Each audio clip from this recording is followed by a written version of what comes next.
एक भक्त ने पूछा, बाबा मैं सब कुछ सही से करती हूँ, रोज पूजा पाठ करती हूँ, फिर भी घर में बरकत नहीं है, धन नहीं टिकता, सदस्य बीमार रहते हैं, तो आज इन्हीं सवाल का जवाब मिलेगा। घर के मंदिर में जलने वाले दीपक घंटी रोज धोने वालों गौर से सुन लो, वरना पूरा घर हो जाएगा बर्बाद। आप सभी का दिल से आत्मा की गहराइयों से स्वागत है।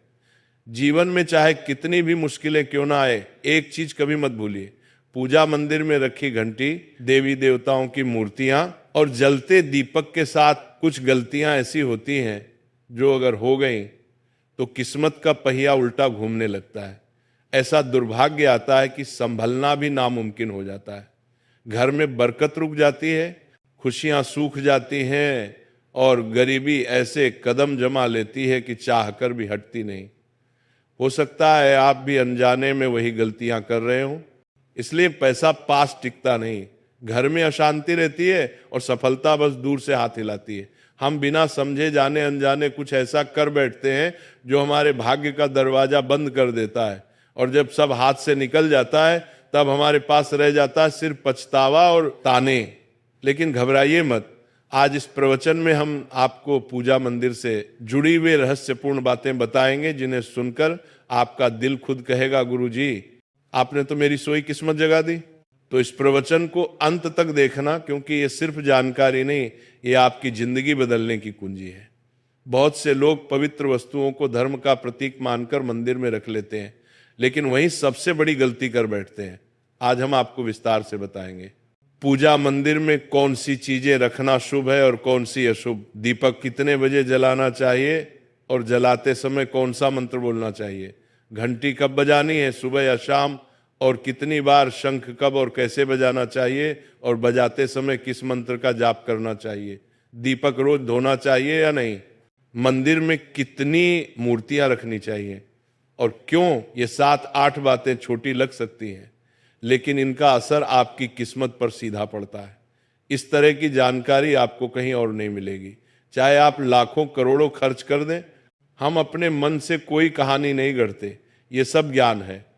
ज्योतिष शास्त्र, धर्मशास्त्र और ऋषि मुनियों की वाणी से लिया हुआ, जिसे हम आपके लिए आसान भाषा में लेकर आते हैं। और हाँ, एक भक्त ने हमसे पूछा था, गुरुजी मैं रोज पूजा करता हूं लेकिन फल क्यों नहीं मिलता, उल्टा नुकसान ही हो जाता है। इस प्रवचन में मैं आपको इस रहस्य का भी जवाब दूंगा। पूजा हमारे जीवन का अभिन्न हिस्सा है। हर कोई किसी न किसी देवी देवता की आराधना करता है।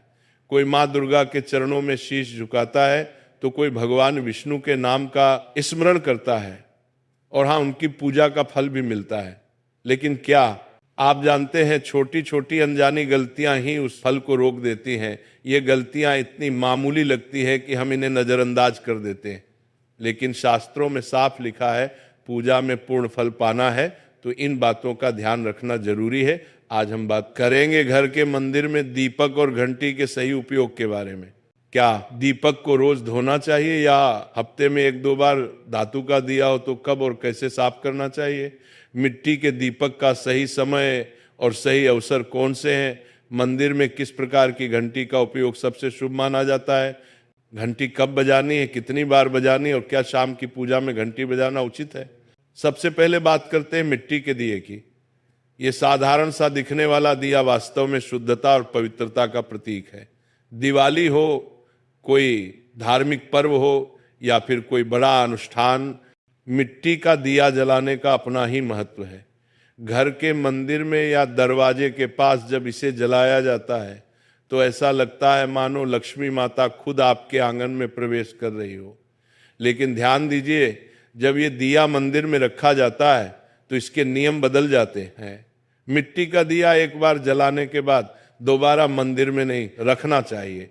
हर बार नया मिट्टी का दिया ही उपयोग करना शुभ माना गया है। ऐसा करने से वास्तु दोष दूर रहता है और घर में बरकत बनी रहती है। अब आगे इस प्रवचन में हम जानेंगे मंदिर की घंटी से जुड़े हुए रहस्य, जो शायद आपको पहले कभी नहीं बताए गए। अब आते हैं धातु के दियों पर। आपने देखा होगा कि लोग पीतल या तांबे के दिए इस्तेमाल करते हैं। ये न केवल सुंदर होते हैं बल्कि इनका धार्मिक महत्व भी अत्यंत गहरा है। लेकिन इन्हें सिर्फ जलाना काफी नहीं है, इनकी शुद्धि भी उतनी ही जरूरी है। इन्हें रोज धोकर खासकर गंगा जल से साफ करना चाहिए। गंगा जल से धोने पर दिया पवित्र हो जाता है और घर में सकारात्मक ऊर्जा चारों ओर फैल जाती है। अगर आप हफ्ते में केवल 1-2 बार इन्हें साफ करते हैं तो ये पूरी तरह से शुद्ध नहीं हो पाते, इसलिए इसे अपनी रोजाना की आदत बना ले। और अब आते हैं घर के मंदिर की घंटी पर। पीतल की घंटी की ध्वनि ऐसी होती है जो वातावरण की नकारात्मक ऊर्जा को तुरंत दूर कर देती है और सकारात्मकता का प्रवाह बढ़ा देती है। लेकिन इसे कभी भी दक्षिण दिशा में ना रखें, यह अशुभ माना जाता है। घंटी को हमेशा पूजा स्थल के पास या मंदिर के प्रवेश द्वार पर रखें। सबसे शुभ घंटी वह होती है जिस पर गरुड़ की नक्काशी हो, इसे गरुड़ घंटी कहते हैं और इसे अत्यंत पवित्र व फलदायक माना गया है। अब सवाल आता है, घंटी कितनी बार बजानी चाहिए? भोग लगाते समय घंटी को 5 बार बजाएं। ऐसा करने से भगवान भोग को जल्दी स्वीकार करते हैं। पूजा के दौरान घंटी को जोर जोर से या लगातार नहीं बजाना चाहिए, सिर्फ 3 बार बजाना ही उचित है। घंटी को हमेशा दाहिने हाथ से बजाएं और इसका मुख पूजा स्थल की ओर होना चाहिए। याद रखिए, घंटी को सुबह की पूजा में ही बजाना शुभ माना गया है। शाम की पूजा में घंटी बजाने से बचना चाहिए क्योंकि शास्त्रों में इसे उचित नहीं माना गया है। इन नियमों का पालन करने से आपका पूजा पाठ कई गुना अधिक फलदायक और प्रभावी हो जाएगा। यह बातें छोटी लग सकती हैं, लेकिन इनका असर आपकी किस्मत पर गहरा पड़ता है।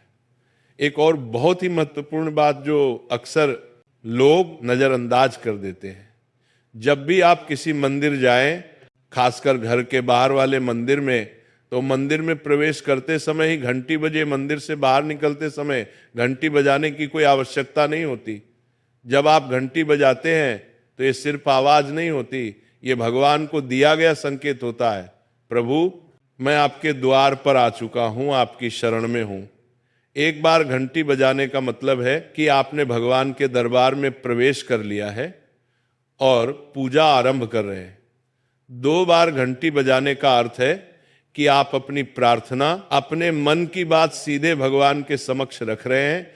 अब हम आपको कुछ ऐसी बातें बताने जा रहे हैं जिन्हें शायद आपको कोई ना बताए, इसलिए इन बातों को ध्यान से सुनिए क्योंकि ये आपके पूजा पाठ को और भी अधिक फलदायी बना सकती है। अब आइए जानते हैं पूजा मंदिर के कुछ आवश्यक नियम। पूजा करते समय आपका मुख हमेशा पूर्व दिशा की ओर होना चाहिए। ये दिशा सबसे शुभ मानी जाती है क्योंकि यहाँ से सूरज की पहली किरण आती है जो सकारात्मक ऊर्जा से भरी होती है। पश्चिम की ओर मुख करके भी पूजा की जा सकती है, लेकिन पूर्व दिशा का लाभ कई गुना अधिक है। घर की सीढ़ियों के पास पूजा घर बनाना अशुभ माना गया है क्योंकि वहां नकारात्मक ऊर्जा का प्रवाह अधिक होता है। भगवान का आसन हमेशा आपके आसन से ऊंचा होना चाहिए, कम से कम 10 इंच ऊंचा। भगवान की प्रतिमा को सीधे जमीन पर रखना अशुभ माना जाता है। ऊंचा आसन पूजा स्थल में सकारात्मकता और ऊर्जावान माहौल बनाए रखता है। पूजा करते समय हमेशा चटाई या आसन पर बैठे। ये न केवल आरामदायक है बल्कि ध्यान और श्रद्धा को भी स्थिर रखता है। ध्यान दें कि आपका आसन भगवान के आसन से ऊंचा ना हो, इससे भगवान के प्रति आदर और विनम्रता बनी रहती है। अगली बात बेहद जरूरी है, पूजा घर में कभी भी सड़े, बासी या मुरझाए हुए फूल न रखें। मुरझाए फूल पूजा में अशुभ माने जाते हैं क्योंकि वे नकारात्मक ऊर्जा को बढ़ाते हैं। हमेशा ताजे, सुगंधित और खिले हुए फूल ही भगवान को अर्पित करें। जब फूल मुरझा जाएं या काले पड़ जाएं तो उन्हें सम्मान पूर्वक मिट्टी में दबा दें। इससे नकारात्मक ऊर्जा दूर होती है और आपके घर में पवित्रता बनी रहती है। एक और महत्वपूर्ण नियम, जिस कमरे में आप सोते हैं उसमें घर का मंदिर नहीं बनाना चाहिए। यदि परिस्थिति के कारण आपको अपने सोने के कमरे में ही मंदिर रखना पड़े तो रात को मंदिर को ढक दें और उस पर पर्दा डाल दें। इससे रात के समय मंदिर से निकलने वाली ऊर्जा आपके विश्राम को प्रभावित नहीं करेगी। ऐसा करने से घर में शांति और आपकी पूजा में एकाग्रता बनी रहती है। अब एक और विशेष बात, कभी भी काले कपड़े पहनकर पूजा न करें। सनातन परंपरा में माना जाता है कि काले वस्त्र मन में भारीपन और नकारात्मक भाव लाते हैं जो पूजा की ऊर्जा को कमजोर कर देते हैं। हमेशा शुभ और हल्के रंग के वस्त्र पहने ताकि मन में शांति, पवित्रता और सकारात्मकता बनी रहे। चलिए अब जानते हैं घर के पूजा मंदिर में किन चीजों को नहीं रखना चाहिए। किसी भी देवी देवता की एक ही तस्वीर या मूर्ति रखें। एक से अधिक तस्वीरें ऊर्जा का संतुलन बिगाड़ सकती हैं और पूजा का प्रभाव कम कर सकती हैं। एक ही रूप को स्थान दें ताकि भगवान की ऊर्जा पूरे मन से आपके जीवन में प्रवाहित हो। घर में शिवलिंग रखना अत्यंत पवित्र माना जाता है, लेकिन इसे सही दिशा में रखें।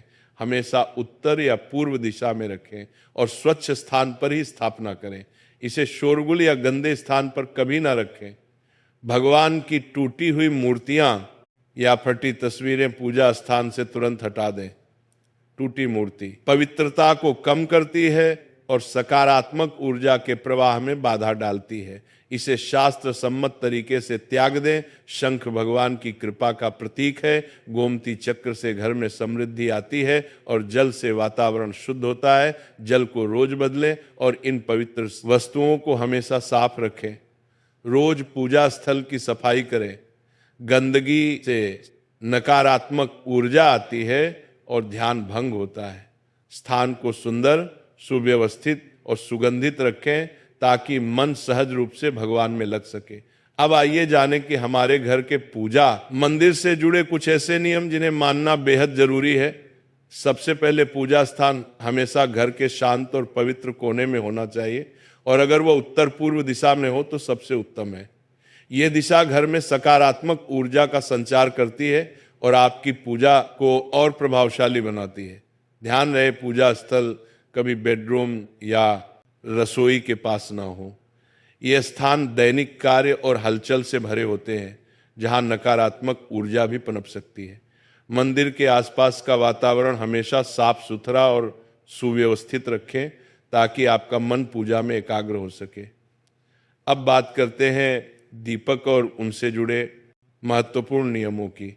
दीपक जलाना सिर्फ एक परंपरा नहीं बल्कि ये भगवान के आशीर्वाद और कृपा का प्रकाश है जो आपके घर और जीवन में उजाला भर देता है। दीपक को हमेशा भगवान की मूर्ति के सामने रखें ताकि उसकी रोशनी सीधे भगवान तक पहुंचे और आपके पूजा स्थल को पवित्रता से भर दे। याद रहे टूटा हुआ दीपक कभी न जलाएं और पूजा के समय एक साथ 2 दीपक खासकर तेल और घी के भी ना जलाएं क्योंकि दोनों की ऊर्जा अलग होती है और गलत तरीके से जलाने से पूजा की शक्ति कम हो सकती है। वास्तु के अनुसार घी का दीपक बाईं ओर और तेल का दीपक दाईं ओर रखना शुभ होता है, लेकिन ध्यान रहे दीपक कभी भी पश्चिम दिशा में ना रखें। दीपक के लिए उत्तर या पूर्व दिशा सबसे अच्छी मानी जाती है। साथ ही बत्ती का मुंह भी हमेशा इन दिशाओं की ओर होना चाहिए ताकि सकारात्मक ऊर्जा का प्रवाह और अधिक बढ़ सके। घी के दीपक में रुई की बत्ती और तेल के दीपक में लाल मौली की बत्ती का प्रयोग करें। रुई की बत्ती से प्रकाश स्थिर और शुद्ध होता है जबकि लाल मौली वाले बत्ती से वातावरण में शुभ ऊर्जा का संचार होता है।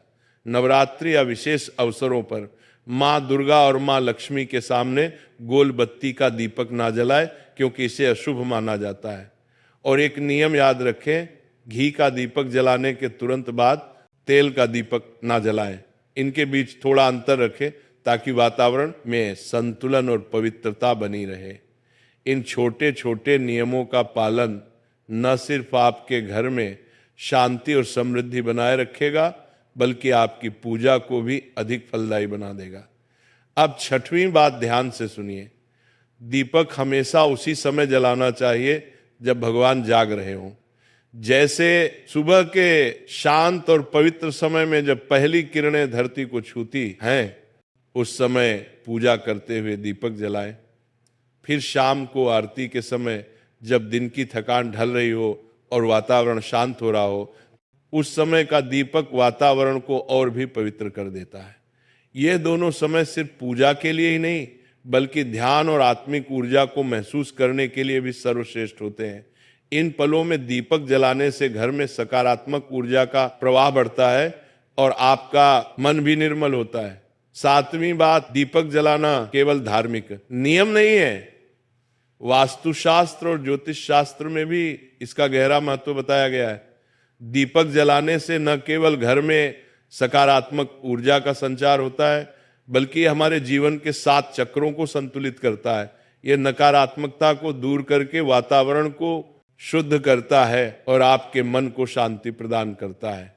दीपक की हल्की स्थिर लौ मानो भगवान का आशीर्वाद आपके जीवन को रोशन कर रही हो।